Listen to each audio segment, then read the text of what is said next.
Welcome to the planning series where we're going to be going through Walking Boldly into 2025 with Abundance workbook.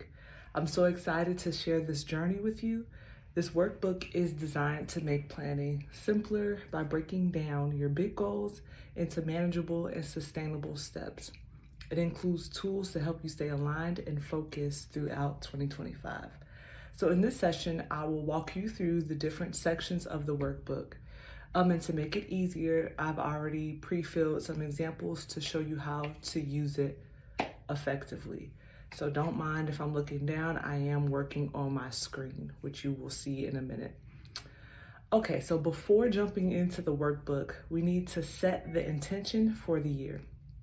So it is important to set your intention for the year. Every year I choose a focus word to guide me. And this year, my word is stewardship.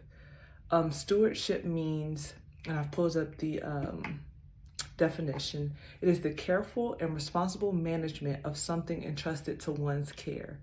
And so to me, this is the ultimate act of gratitude, cherishing and taking care of the blessings we already have before seeking more.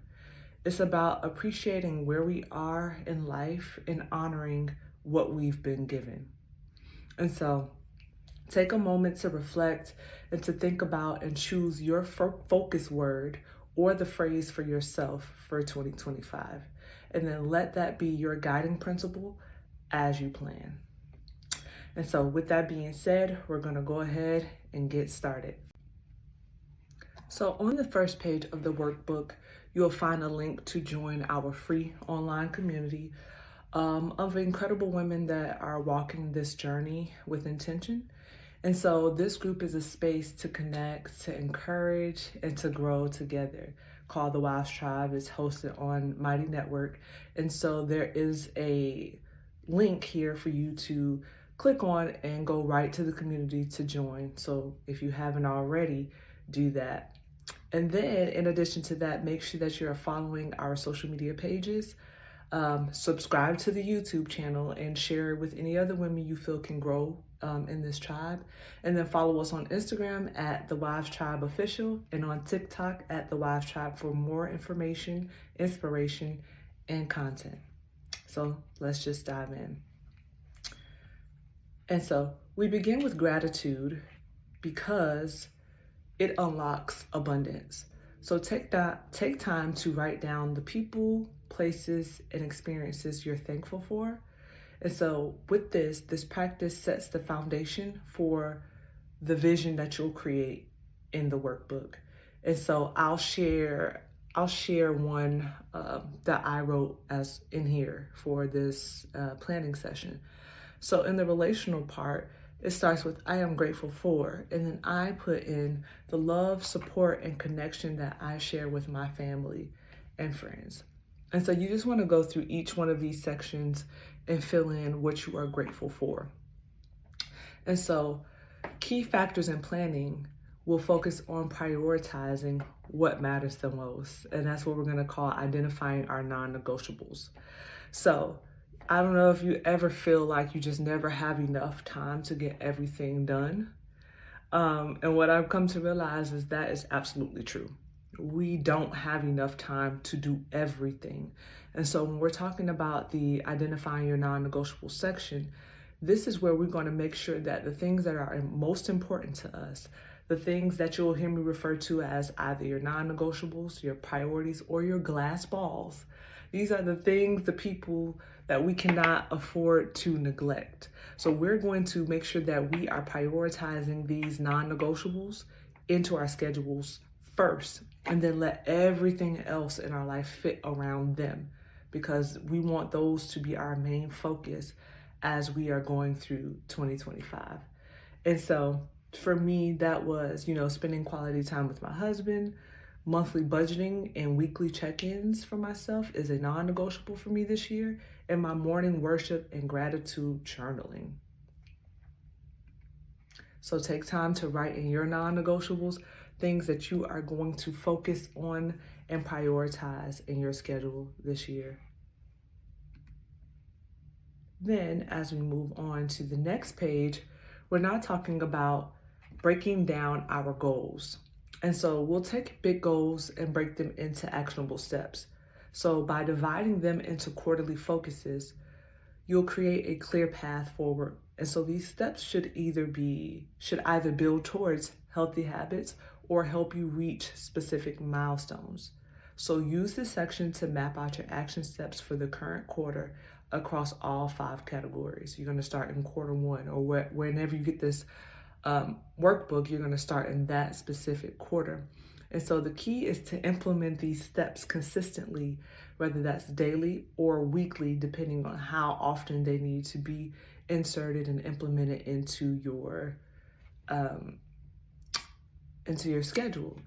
And so for me, just a few examples here. I have my personal goal for 2025. My overall big goal for myself is to grow into the woman that God has called me to be.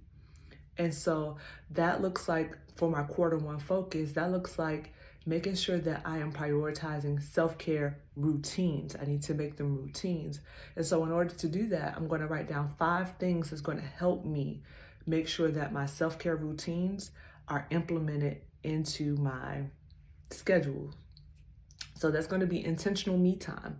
I need to figure out a time that's going to work throughout the next quarter where I can implement this into my weekly and my daily schedules. And so intentional me time could be a plethora of things, but I need to make sure that I am prioritizing myself in this season. So intentional me time is definitely one of the things I'm going to focus on.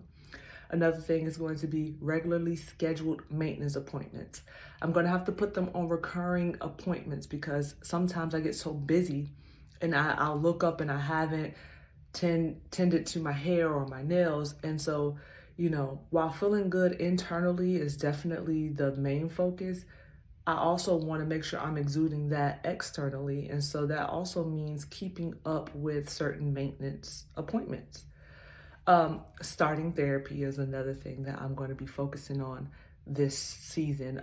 And specifically in quarter 1, I want to set that up and make that a part of what I do regularly. Another one is regularly using my hobbies as creative outlets. I have picked up a few hobbies, but when things get busy, I tend to, look, I'll get to that later. It's not a priority, but really it is, because it's a part of me taking care of myself, making sure that I'm having that time to have an outlet. And a creative outlet is a great way to just kind of rest and recharge yourself and pour into something that you're able to use your creativity through. So that's definitely a priority. And then also exercising regularly. So that is something that's going to be super important, and I need to make sure that I am showing up for myself and exercising my body how I should. Remember, my word is stewardship, so I want to be a good steward of my body. I'm grateful for its ability, and so by showing gratitude, I need to regularly exercise my body. And so that's an example for my personal goals. Let me see.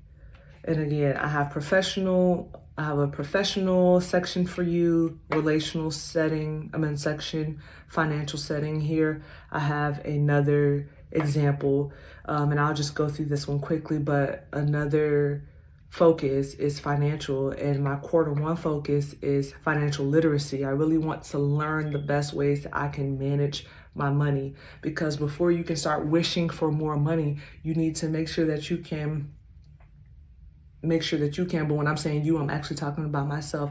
I want to make sure that I am a good steward of the money and the income that I have right now, because I feel like when you get more money, or whenever you have more of something, it just highlights exactly how you already maneuver in this space. So if you're already poor with money, more money won't solve that. You'll just handle that poorly. And so financial literacy is going to be something that I really am focused on in quarter 1 as I start to set up different systems in my life that's going to lead me to my big goal, which is to grow financially, and that's monetarily. I want to be able to make more money, but I need to know how to manage it, and I need the literacy. So that's why my financial goal and my focus is literacy first. All right. And so as we get out of the planning, we're going to jump down to some tools that can help us to stay on track. And so the workbook includes tools to help you stay aligned. And that first part is finding an accountability partner. So you want to find someone you trust, a friend, a partner, a group, who can support you and hold you accountable for your goals. And you want to schedule regular check-ins with them. And so you're going to write their name and how they can support you and share that with them. Share some goals that you want them to help you with. And then in the next section under that, we have affirmations and motivational tools. And so in this section, you're going to create a personalized affirmation, scripture, or music list that is not only aligned with your goals, but can help you stay inspired and motivated to achieving them. And so I've put in a few examples for myself. In the personal section, I have a song called Light Up the Universe by Vivian Green. If you haven't checked it out, please give that a listen. It is a song full of affirmations about just how wonderful, you are as a woman and just all of these positive things. And so whenever I'm feeling down and I need a little pick me up or a little motivation for myself, that song is going to be my go-to. In the professional sense, I have an affirmation that I'll repeat, and this may change, that's why it's a fillable PDF, or even if you print it out, maybe even pencil some stuff in so that you can change things as you're going through this, because each quarter it may be a different set of affirmations and inspiration. But for right now, my professional affirmation is, I am confident, capable, and purposeful in my work, creating success and impact.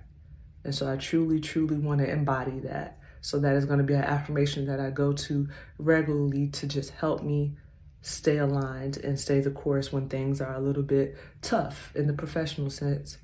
And then another example I have is spiritual. And so here I use a scripture where it says, "For I know the plans I have for you, declares the Lord. Plans to prosper you and not harm you. Plans to give you a hope and a future."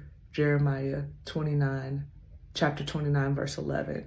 And so that's when I'm just needing, that pick me up. Here are some things that I can go back to that's going to help me stay focused, stay grounded, and motivated to keep going, because, it's inevitable that we're going to run into some challenges, but I don't want that to make us, drift away from the progress that we're making and the consistency we need to have in order to move the needle forward on our goals. So accountability partner and making sure that you're having things that you can lean on yourself that will keep you motivated will definitely be something that is going to be a game changer when it comes to navigating through the year.